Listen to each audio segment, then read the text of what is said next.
Un coup d'État à N'Djamena porte au pouvoir en 1975 le général Félix Maloum, un autre sudiste.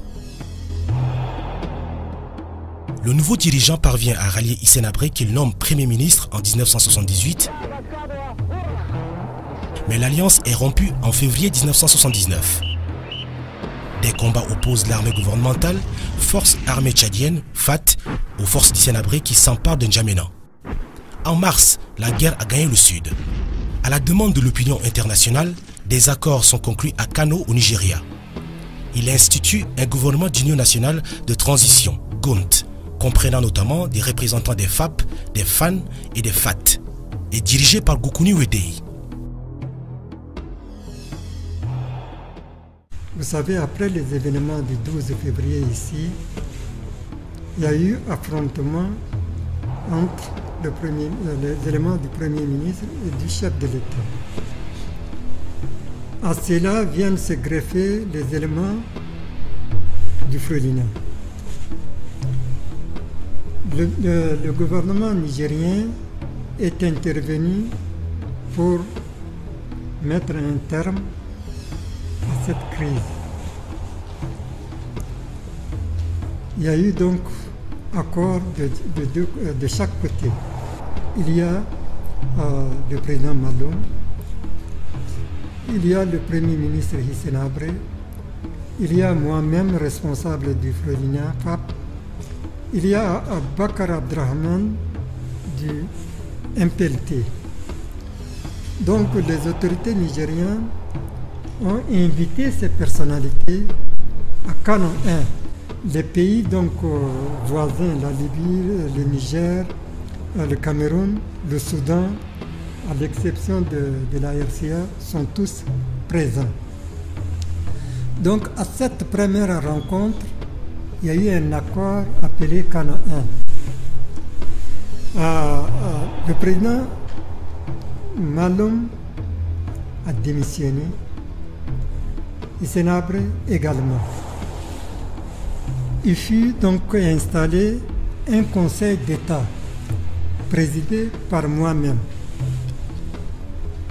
Donc le 23 mars 1979, ici même en N'Djamena à la présidence, le président Maloum m'a cédé le pouvoir. Il a désigné du côté FAT, c'est-à-dire l'armée tchadienne, le colonel Kamougué, et lui, il a quitté le jour même pour Lagos. Mais la première formation du GUNT ne dure que 7 jours. Cependant, les tiraillements pour le contrôle du pouvoir et les va-et-vient entre Kano, Lagos et N'Djamena se poursuivent. Les autorités tchadiennes n'arrivent pas à s'entendre jusqu'à la formation d'un second GUNT, dans lequel le colonel Wadal Abdelkader Kamougué est nommé vice-président. Nous avons continué à discuter pour désigner un président. On s'est divisé en deux groupes, le groupe de Tripoli et le groupe de N'Djamena. Le groupe de Tripoli, Mamad Abba, Assil, Abdullah Admdana, Abakar Abdrahman, Hadjiro Senoussi, Kamougué aussi fait partie du groupe de Tripoli.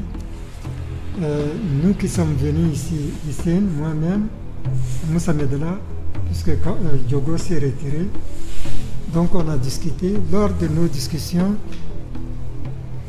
le groupe de Tripoli voulait proposer Mamad Abba. De notre côté, nous sommes d'accord à la désignation de Mamad Abba en qualité de chef de l'État, mais à condition qu'il accepte avec nous à rentrer en N'Djamena, parce que nous ne voulons pas le désigner comme chef de l'État et laisser en dehors du Tchad pour nous combattre avec notre propre légitimité. Donc le groupe de Tripoli, à leur tête Mamad Abba, refuse de rentrer avec nous pour raison de sécurité. Dans nos tiraillements, il y a Mamad Saleh Ahmad m'a proposé comme président du GUNT. Assil a immédiatement soutenu la proposition faite par Mohamed Saleh. Ainsi, donc, toute l'Assemblée a accepté à ce que je joue ce rôle. C'est ainsi donc le deuxième Gunt est formé. Je suis président, Kamougé vice-président. Ainsi, Goukouni devient officiellement le chef de l'État. En prônant la paix, Goukouni demande aux fils tchadiens de s'unir et fait appel à tous les acteurs politiques de baisser les armes afin de reconstruire un pays divisé en factions. Malheureusement, pour le peuple tchadien, la paix retrouvée ne dure pas longtemps, car Hissène Habré avait d'autres ambitions.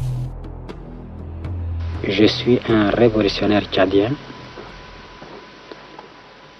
et l'avenir vous dira qui je suis exactement. Les 11 tendances politico-militaires qui ont formé le gouvernement d'union nationale de transition GUNT se scindent en deux groupes.